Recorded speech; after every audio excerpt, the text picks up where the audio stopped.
Como o maior craque brasileiro pré-Pelé, valioso como diamante, se tornou a referência nos anos 30 e 40.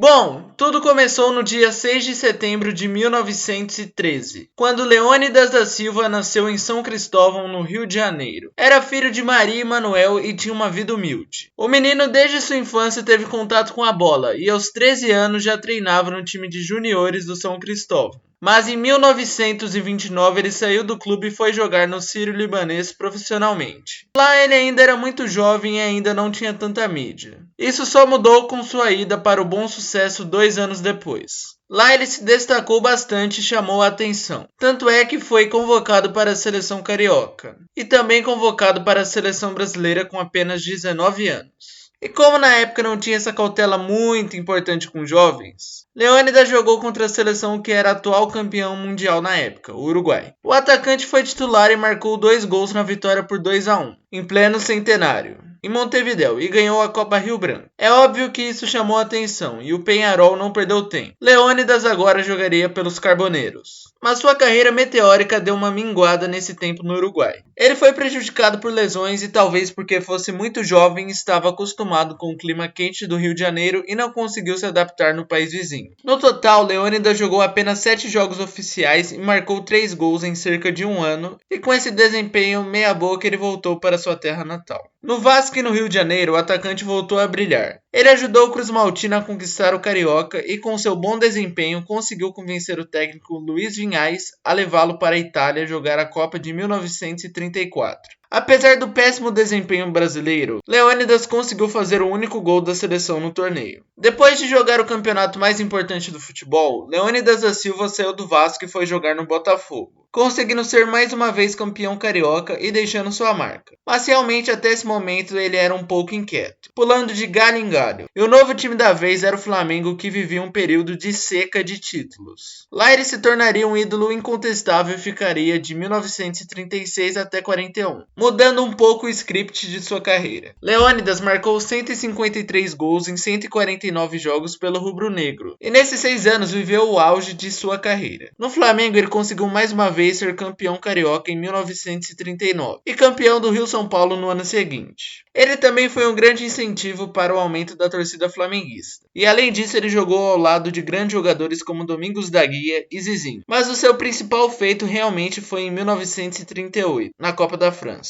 Ele não conseguiu ser campeão com a seleção, mas foi muito protagonista, marcando 7 gols, incluindo um descalço, e sendo o craque da Copa, ganhando muita fama internacional e garantindo a primeira presença da seleção no pódio, com um satisfatório 3º lugar. Com esse desempenho, ele se confirmou como o craque brasileiro de sua geração e um dos melhores do mundo. Ele era tão bom que em 37 jogos com a amarelinha, ele marcou 37 vezes, tendo a maior média de gols por jogo da nossa seleção. Por conta de seu desempenho brilhante, ele também recebeu o nome de Diamante Negro. Esse apelido foi dado por jornalistas uruguaios que ficaram encantados com seu talento. E a Lacta, que não era boba, se acertou com o jogador, rebatizando o nome de seus chocolates e aderindo o nome que alavancaria a venda do produto e também a fama de Leônidas, que se tornaria um garoto propaganda. Ele era rápido, técnico e tinha uma boa impulsão e elasticidade. Por isso ele ganhou seu segundo apelido mais famoso, Homem Borracha, criado pelo jornalista francês Raymond Tourmagin. O craque também era um pouco encrenqueiro e temperamental. Ele tinha muitas semelhanças com Romário, porque além de ser um craque, centroavante e meio arrogante, ele era baixinho, mas isso de fato não impediu seu sucesso. Ele era novo na época e podia tranquilamente jogar mais 2 Copas. Mas a sorte não estava ao seu lado, já que a Segunda Guerra cancelou os torneios de 42 e 46. Mesmo sem conquistar o Mundial, o Diamante Negro conseguiu conquistar o coração dos brasileiros, principalmente dos São Paulinos. Na Rua Coutinho do Rio de Janeiro houve uma reunião em abril de 1942. Clóvis era seu advogado e recebeu dirigentes são paulinos para fechar sua ida ao São Paulo e saída do Flamengo. O Palmeiras também estava interessado no craque, mas o tricolor agiu mais rápido e fechou o acordo. Leônidas tinha se desentendido com dirigentes do Flamengo e isso facilitou a negociação, que não deixou de ser cara, 200 contos de réis, que era muito dinheiro para a época e foi um valor recorde em transferências sul-americanas. No tricolor, ele ganhava cerca de 8 salários mínimos. Pode parecer pouco para os dias atuais, mas na época a profissão de jogador de futebol nem tinha se consolidado direito.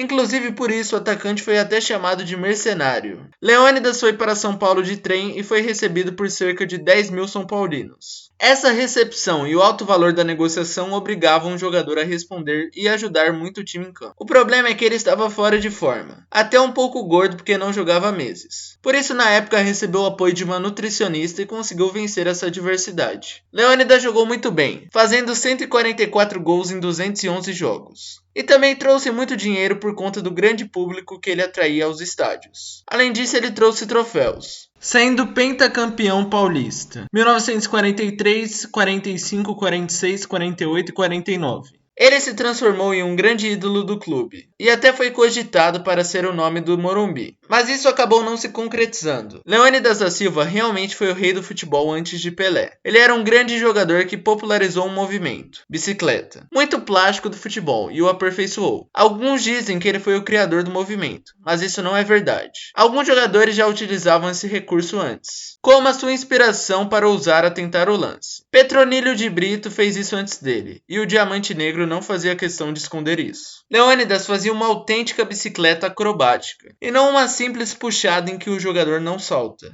É necessária uma malícia para fazer esse movimento, pois o jogador faz uma coisa no intuito de fazer outra, como movimentar uma perna para impulsionar a outra que chutará a bola. Ele se utilizou dessa malícia para escapar do serviço militar em 1942 e acabou ficando preso por 8 meses. Em 1950, aos 37 anos, o atacante esperava ser convocado para a Copa, mas foi excluído da convocação. Leônidas, então, sem mais nenhuma motivação, pendurou as chuteiras no clube que se eternizou. Mas isso não significou seu abandono do mundo da bola. Ele se tornou técnico, treinando até o próprio São Paulo, mas não conseguiu construir uma carreira duradoura. Então apostou na carreira de comentarista, que teve bem mais sucesso, passando pela Jovem Pan, Record e outros canais de comunicação. Mas ele, infelizmente, por conta do Alzheimer que o acompanhou por 30 anos, teve que se aposentar definitivamente. E a junção da doença e da idade culminou na morte inevitável em 2004, aos 90 anos. O Diamante Negro teve 2 esposas. Com a primeira teve um filho que morreu afogado. E com a Albertina, a segunda, ele se casou em 1947. E eles ficaram juntos até o ano da morte do craque. Leônidas pode não ter ganhado a Copa, mas realmente foi um craque histórico de uma imensa raridade, que muitas vezes foi prejudicado pelas lesões, azar e até alguns episódios incomuns, como a sua prisão.